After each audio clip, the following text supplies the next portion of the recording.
Classic Audiobooks Library presents The Art of War, written by Sun Tzu, 1910 translation by Lionel Giles. Chapter 1, Laying Plans. Sun Tzu said, "The art of war is of vital importance to the state.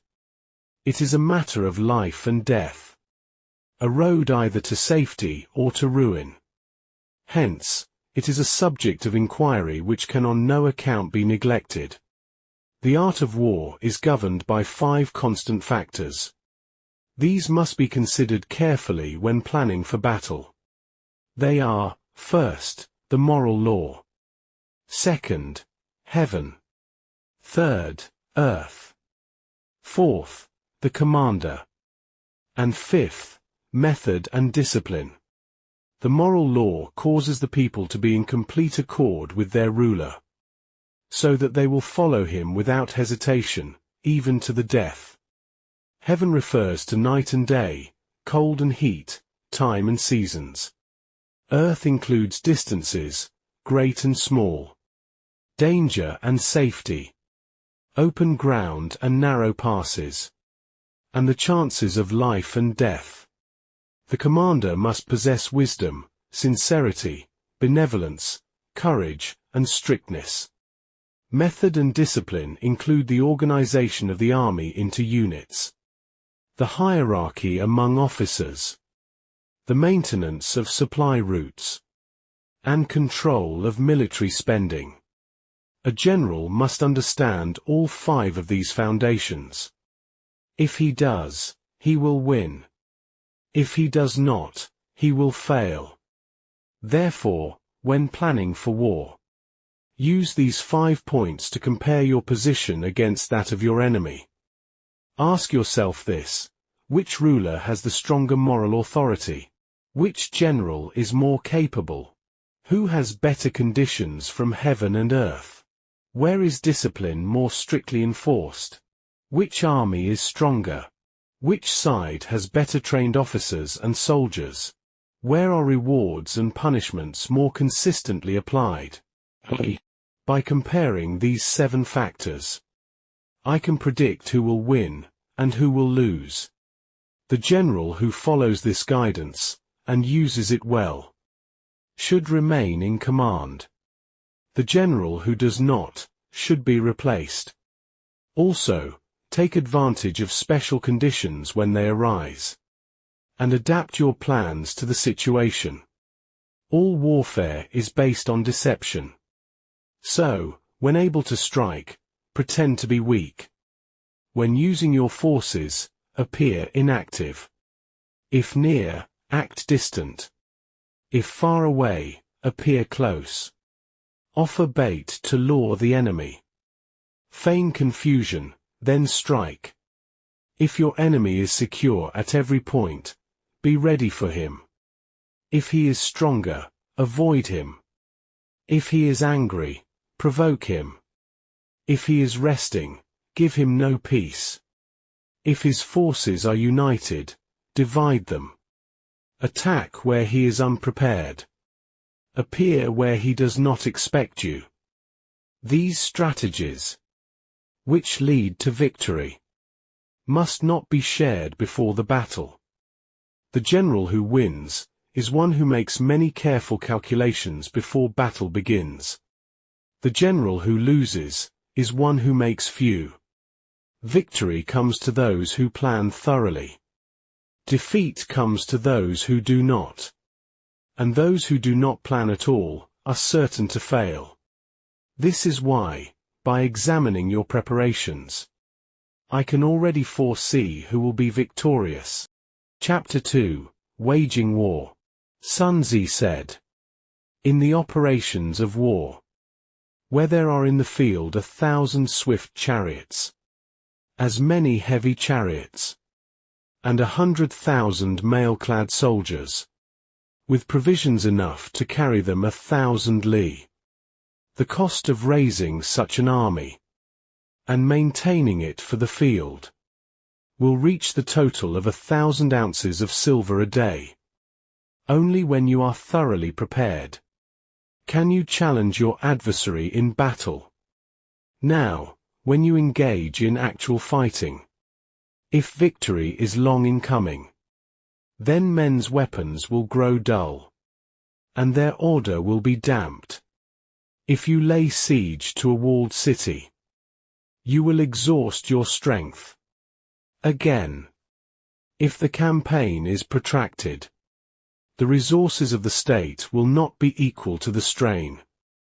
Now, when your weapons are dulled, your enthusiasm dampened, your strength exhausted, and your treasure spent, other chieftains will spring up to take advantage of your extremity.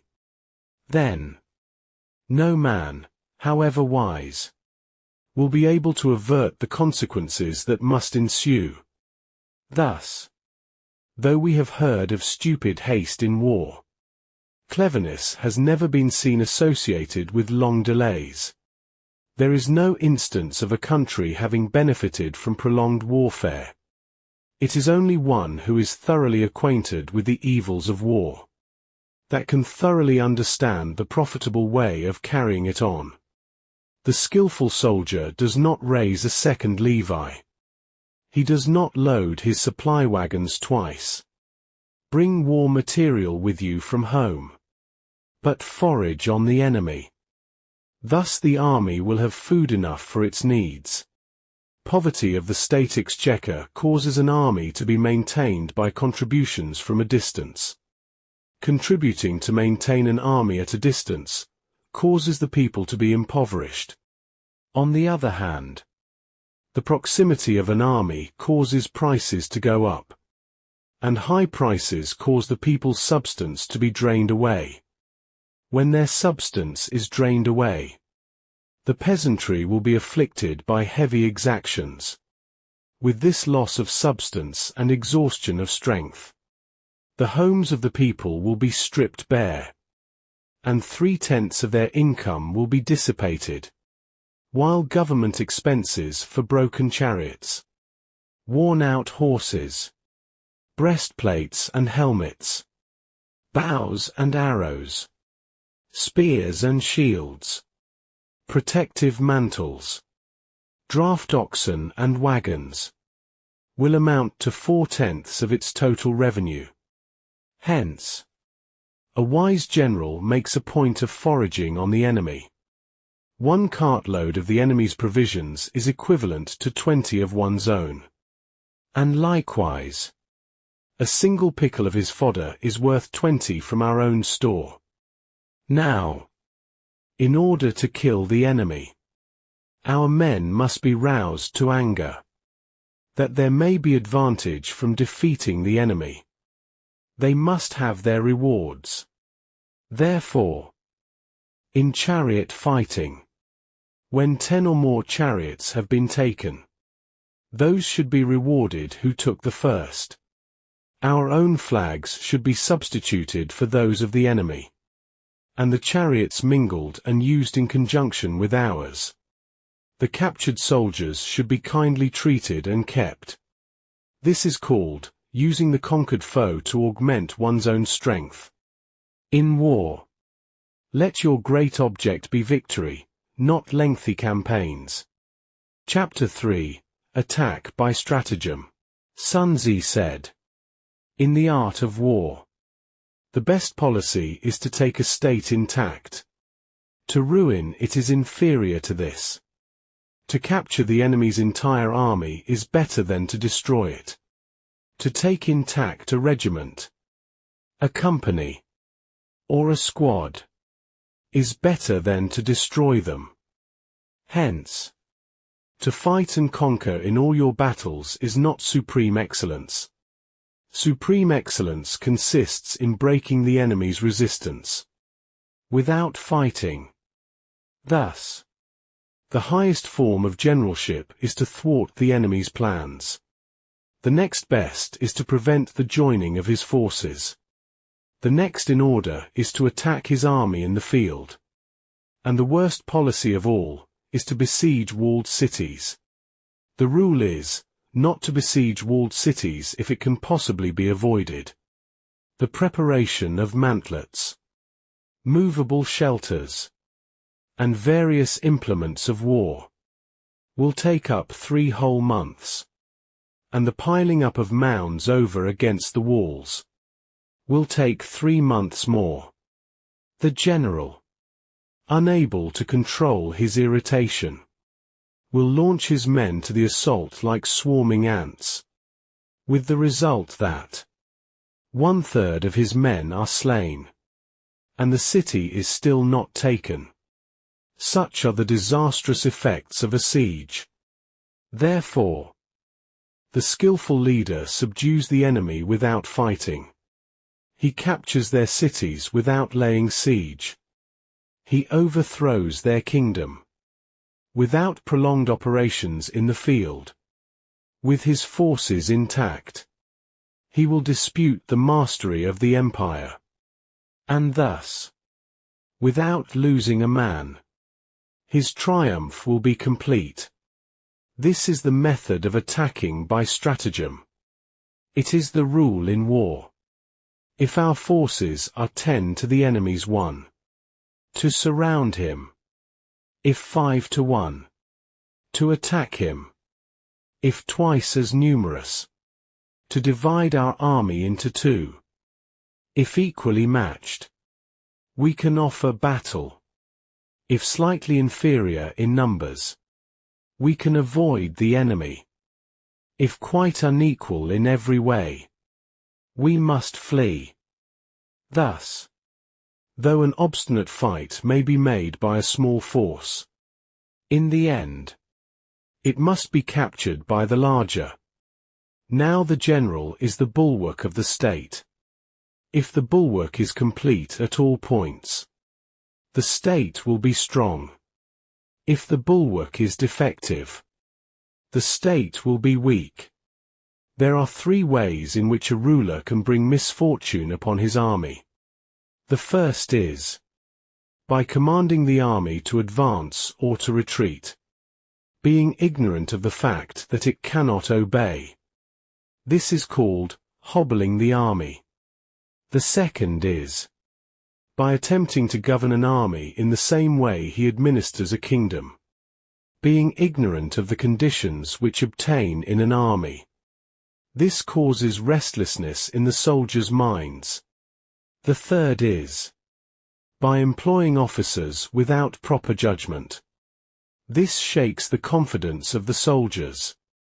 When the army is restless and distrusts its leader, disaster is near at hand. So then, we may know that there are 5 essentials for victory. First, he will win who knows when to fight and when not to fight. Second, he will win who knows how to handle both superior and inferior forces. Third, he will win whose army is animated by the same spirit throughout all its ranks. Fourth, he will win who, prepared himself, waits to take the enemy unprepared. Fifth, he will win who has military capacity, and is not interfered with by the sovereign. Hence the saying, if you know the enemy, and know yourself, you need not fear the result of 100 battles.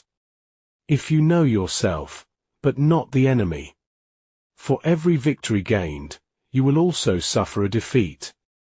If you know neither the enemy nor yourself, you will succumb in every battle.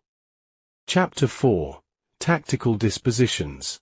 Sun Tzu said, the good fighters of old first put themselves beyond the possibility of defeat. Then, they waited for an opportunity to defeat the enemy. To secure ourselves against defeat lies in our own hands. But the opportunity of defeating the enemy is provided by the enemy himself. Thus the good fighter is able to secure himself against defeat, but cannot make certain of defeating the enemy. Hence the saying, one may know how to conquer, without being able to do it. Security against defeat implies defensive tactics. Ability to defeat the enemy means taking the offensive. Standing on the defensive. Indicates insufficient strength. Attacking. A superabundance of strength. The general who is skilled in defense hides in the most secret recesses of the earth. He who is skilled in attack flashes forth from the topmost heights of heaven. Thus, he is able to protect himself and achieve complete victory. To see victory only when it is within the ken of the common herd is not the acme of excellence. Neither is it the acme of excellence. If you fight and conquer, and the whole empire says, "Well done." To lift an autumn hair is no sign of great strength. To see the sun and moon is no sign of sharp sight. To hear the noise of thunder is no sign of a quick ear. What the ancients called a clever fighter is one who not only wins, but excels in winning with ease. Hence his victories bring him neither reputation for wisdom, nor credit for courage. He wins his battles by making no mistakes. Making no mistakes is what establishes the certainty of victory, for it means conquering an enemy that is already defeated.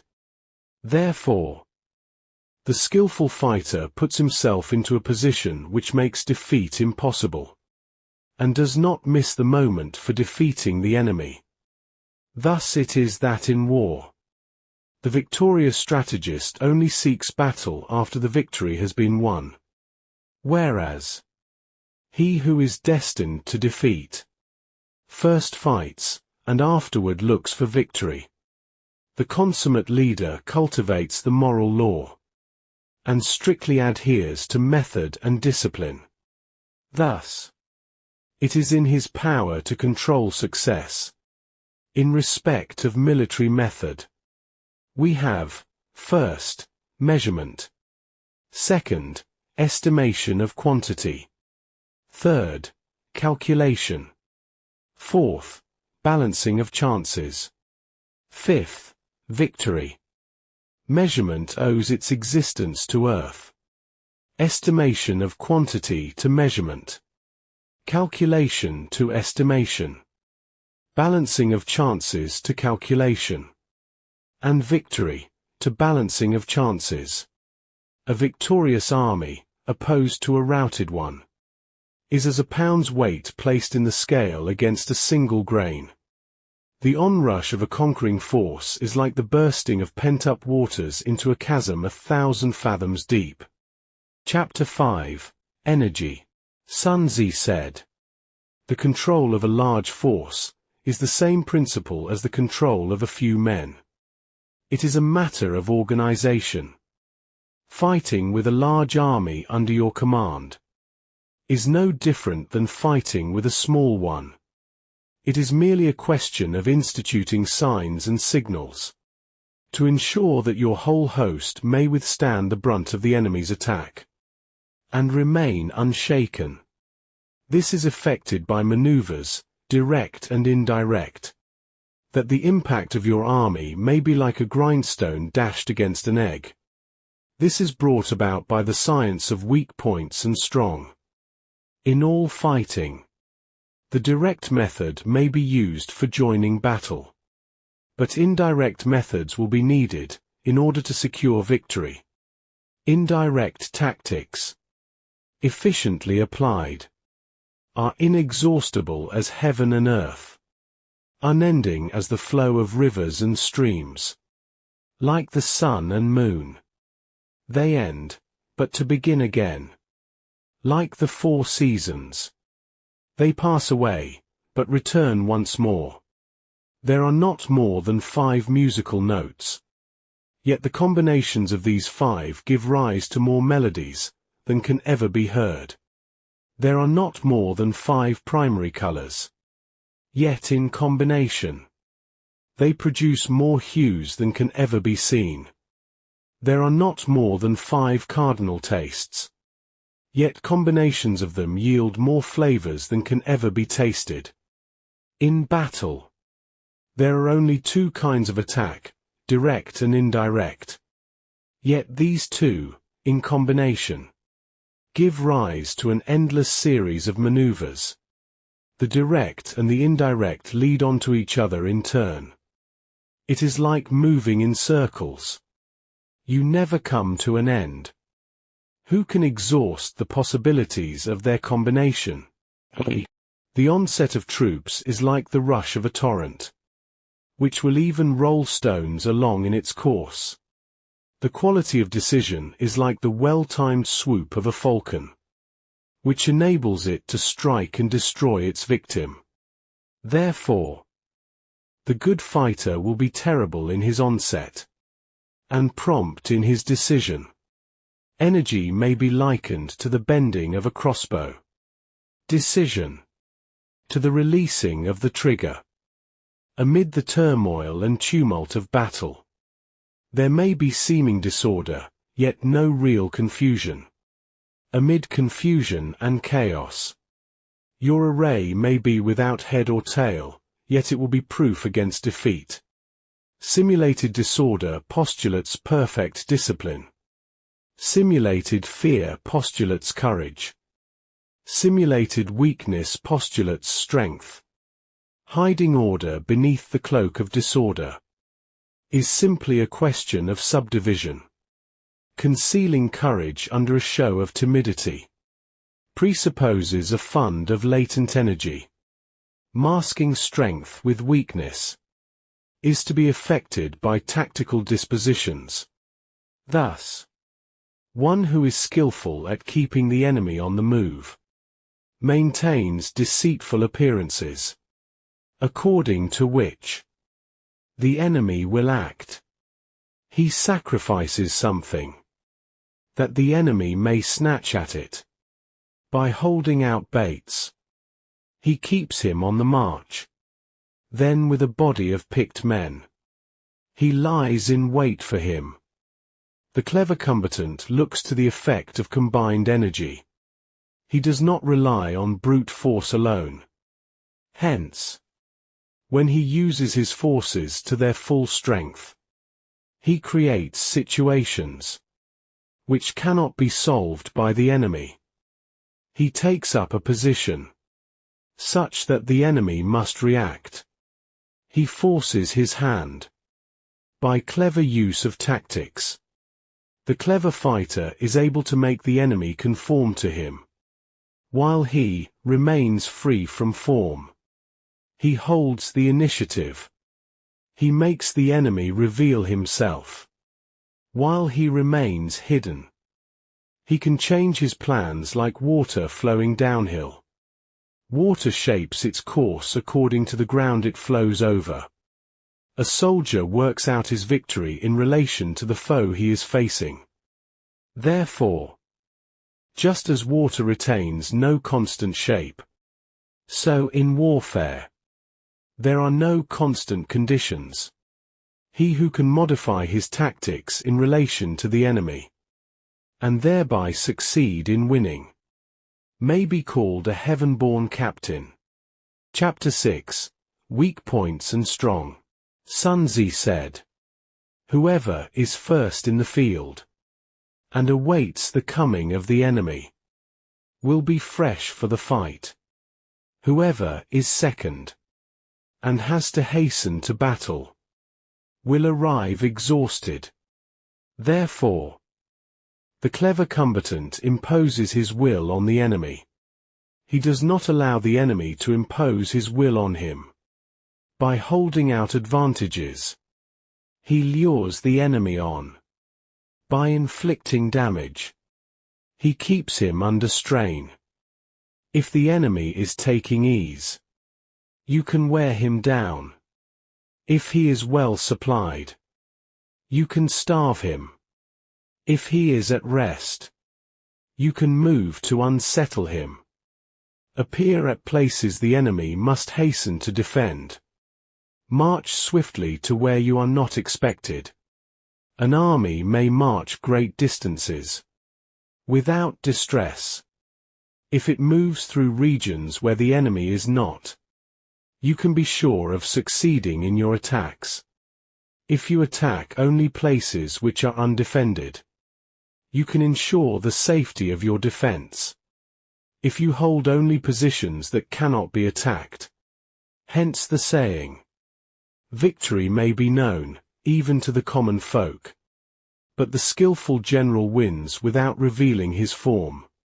He neither lets others see his preparation, nor his intentions. He wins his battles without repeating his methods.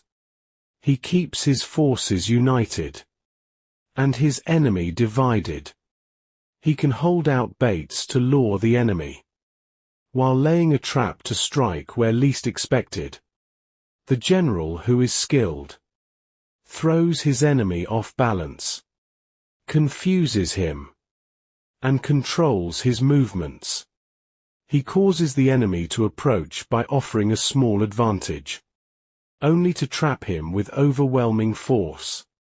He knows where to appear weak, so that the enemy advances, and where to appear strong, so the enemy retreats. If his enemy has a strong point, he avoids it.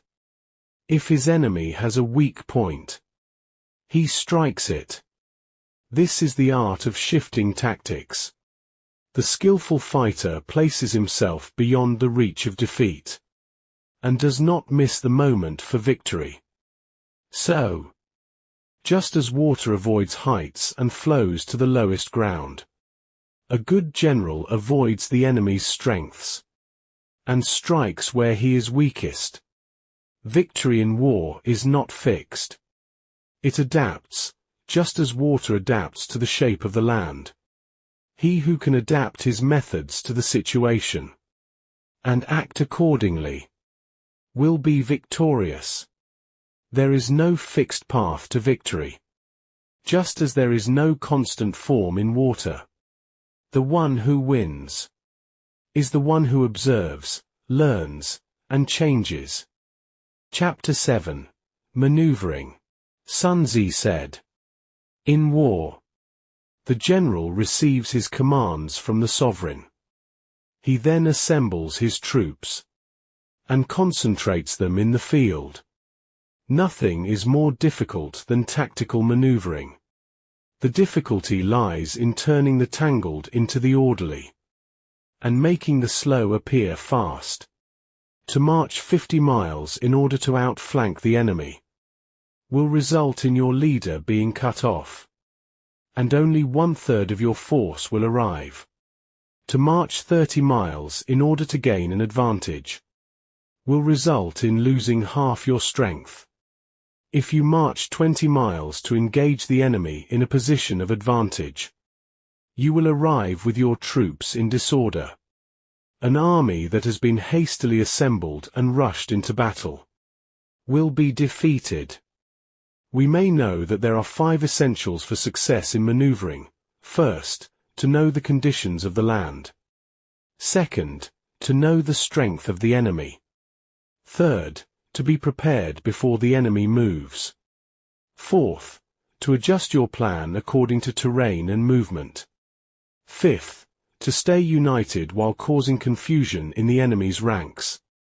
When you leave your base and travel far to challenge the enemy, you weaken your force. But when the enemy comes to you, he must exhaust himself. Therefore, you must lure him with a false advantage. Appear where he must defend. Strike where he is unprepared. Move only when there is real advantage to be gained. Pause when conditions are unclear. A clever general avoids unnecessary battle.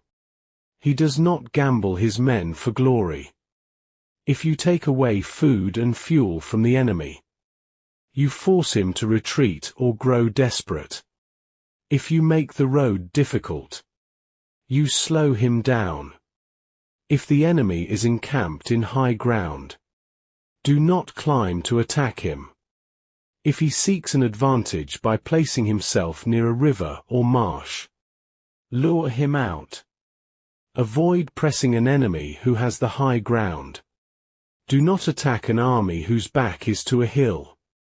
If soldiers are angry, Let them calm before engaging. If officers are hot-tempered, do not provoke them. Allow them to exhaust their emotions. Only then, move in silence. If the enemy appears strong in numbers, but disordered in formation, be cautious. If he pretends to retreat, do not pursue without a plan. If you surround the enemy, always leave him and escape. A trapped enemy will fight to the death. Therefore, a skillful leader knows when to advance and when to remain still. He understands terrain, supplies, morale, and timing. He never leads his troops without reason. He never exposes his soldiers to danger without benefit. A wise general moves only when success is certain. Chapter 8. Variation in Tactics. Sun Tzu said, "In war, there are roads that must not be followed, armies that must not be attacked, towns that must not be besieged, positions that must not be contested, and commands from the ruler that must not be obeyed." A general who fully understands the advantages of flexible tactics knows how to handle his troops. The one who does not is a danger to both his soldiers and the state. There are 5 dangerous faults which may affect a general. First, recklessness, which leads to destruction. Second, cowardice, which leads to capture. Third, a hasty temper, which can be provoked by insults. Fourth, a delicate sense of honor, which is sensitive to shame. Fifth, overconcern for his troops, which exposes him to worry and fear. These 5 failings are the cause of the downfall of great leaders. In the midst of chaos, the wise general remains grounded. He changes his plans when necessary. He does not move with emotion, but with understanding.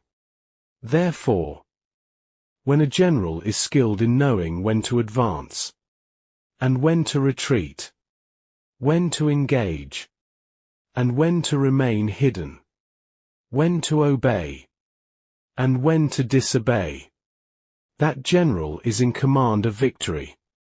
If a general is not trusted to adapt to circumstances, he becomes a burden, not a leader. Flexibility is power. Stubbornness is defeat. Chapter 9. The Army on the March. Sun Tzu said, "We come now to the subject of marching the army. When you cross high mountains, keep to the valleys. When you reach rivers, stay near the source. After crossing a river, get far away from it. If the enemy crosses a river to meet you, do not meet him near the water. Let half his force cross. Then strike. When encamped in dry, high ground, your position is safe. Do not camp in low or damp places. Choose elevated ground with a clear view. This ensures health and strategic advantage. If your camp is near water, always face the source, never the downstream. This allows you to see what approaches. When in open terrain, keep your army compact, and keep your supplies secure. Watch the behavior of the enemy to read his intent. If his chariots come first, and infantry follows, he is prepared to fight. If banners and flags move erratically, he is disorganized. If the officers speak angrily to one another, they are under strain. If they feed horses early, but don't release them to graze. If the enemy appears nervous, They expect an attack. If the soldiers drink first and eat only later, they are near exhaustion. If they speak quietly and remain focused, they are disciplined. If they give rewards too freely, they are desperate. If they punish harshly, but morale is low, they have lost control. If they move in circles, or do not hold formation, they are confused. If they seek peace without good reason, they are plotting. If they march without purpose, or rush back and forth, they are uncertain.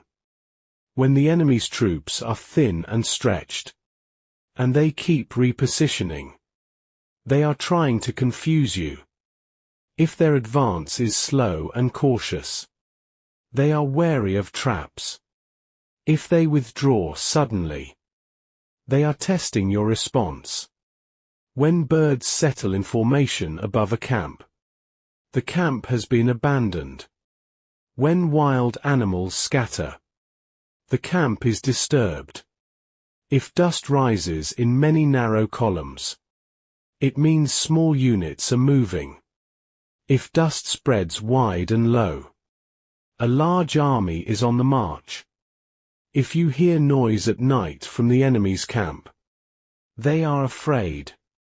If the camp is quiet, but movement increases, they may be attempting to escape. Be wary of trickery. A clever general will pretend disorder to draw you in. He will pretend weakness to lure your strength. If his troops face you boldly once, but not again, they are testing your reaction. If they hold back reinforcements, but keep their front lines forward, they are baiting you. If they speak softly, but move aggressively, they are advancing under disguise. Do not pursue an enemy who feigns retreat. Do not attack soldiers with nothing to lose. Know your terrain. Use rivers, forests, hills, and valleys to your advantage. Adapt your army to the land, and let the land serve your strategy. Chapter 10. Terrain. Sun Tzu said, "We may distinguish 6 kinds of terrain. First, accessible ground, where both sides can freely approach. Second, entangling ground, where getting in is easy, but getting out is difficult. Third, temporizing ground, where neither side gains much advantage. Fourth, narrow passes, which must be seized first. Fifth, steep heights, which must be occupied in advance. Sixth, positions at great distance from the enemy, where both sides may tire before battle begins. On accessible ground, make sure you get there first. Then, you can choose your position freely. On entangling ground, if you go in first, you must prepare to hold firm. If the enemy enters first, do not follow unless you are certain of victory. On temporizing ground, avoid giving battle. Wait and see who holds the advantage. In narrow passes, if you can get there first, block the way. If the enemy gets there before you, do not charge unless absolutely necessary. In high ground, take it before the enemy does.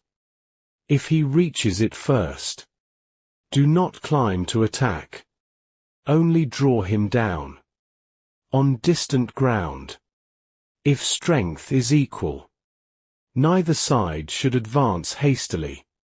He who knows these 6 kinds of terrain, and how to use them, will prevail in battle. The general who ignores them will bring destruction upon his army. When the rules are understood, you can adapt your tactics to the land. Use it to confuse the enemy, or to protect yourself. Make use of hills, rivers, forests, and roads.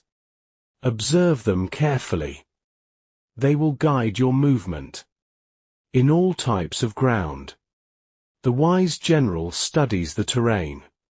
He adapts and waits for the moment to strike. Chapter 11. The 9 Situations. Sun Tzu said, "There are 9 types of ground in which armies find themselves, and each calls for a different approach. First, dispersive ground, where your troops are near home and may be tempted to retreat. Second, light ground, where you have only just entered enemy territory. Third, contested ground, where both sides can gain equal advantage. Fourth, open ground, where both armies can move freely. Fifth, ground of intersecting highways, which leads to several routes and holds strategic importance. Sixth, serious ground, where you are deep in enemy territory, far from supplies. Seventh, difficult ground, where terrain is rough, tangled, or dangerous. Eighth, hemmed-in ground, where escape is limited, surrounded by walls, rivers, or cliffs. Ninth, desperate ground, where you must fight, or perish. On dispersive ground, do not fight. On light ground, do not halt. On contested ground, do not attack recklessly. On open ground, keep your forces well organized. On ground with intersecting roads, form alliances and control key routes. On serious ground, strengthen your position. On difficult ground, keep moving and do not linger. On hemmed-in ground, use strategy to escape. On desperate ground, you must fight with everything. A general must understand these 9 types of ground and adapt his leadership to each one. He must evaluate the situation quickly, control the morale of the troops, and guide them to safety or victory. He who understands these principles will command success. He who ignores them will face defeat. In desperate ground, you must not delay. In difficult ground, you must press forward. Where escape is possible, block the path, to make your soldiers fight with resolve. When they see no alternative, they will stand firm. Place your troops where there is no way out, and they will not flee. When survival is at stake, they will fight with unmatched strength. Rouse your men with purpose. Unite them with vision. Lead them with clarity, and they will follow. Chapter 12. Attack by Fire. Sun Tzu said, "There are 5 ways to use fire in war. First, burn enemy soldiers in their camp. Second, burn supplies and storehouses. Third, burn transport vehicles and equipment. Fourth, burn supply routes and roads. Fifth, use fire to confuse and spread fear. To use fire effectively, you must be prepared. Bring the tools, the wind, and the right moment. Timing is everything. Set fires when the weather is dry, when the wind is strong, and when the enemy is least prepared. If fire is used inside the enemy's camp, respond quickly with force. If the fire is spreading through the enemy's supplies, let it burn, and press the advantage. If the fire rises in calm weather, wait for wind to spread it. Then attack when the flames confuse the enemy. A rising wind during the day is safe, but a wind rising at night may change direction before dawn. If the wind blows from your position toward the enemy, use fire. If it blows from the enemy toward you, do not. When the fire is ready to strike, and the enemy is vulnerable, you must act at once. Do not waste fire when there is no benefit. Do not burn what you cannot control. Victory comes from preparation, not from chance. Use fire only when the conditions are perfect, and your troops are ready. If fire cannot help you, do not rely on it. If it can break the enemy, use it without delay. A general who knows how to use fire will turn the forces of nature into a weapon. Chapter 13. The Use of Spies. Sun Tzu said, "The success of every military operation depends on secrecy and information. Therefore, no army should move without knowing the enemy's plans. No general should act without knowing the terrain, the disposition of the enemy, or the mood of his people. To gain such knowledge, you must use spies. There are 5 kinds of spies. First, local spies, men who are from the enemy's land. Second, inward spies, officials from the enemy who give you secret information. Third, converted spies, enemy agents who are captured and turned.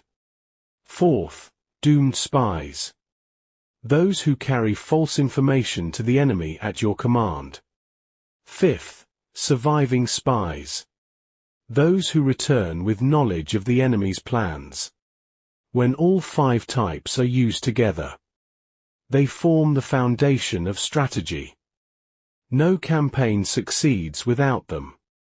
A wise general uses spies in all places, at all times.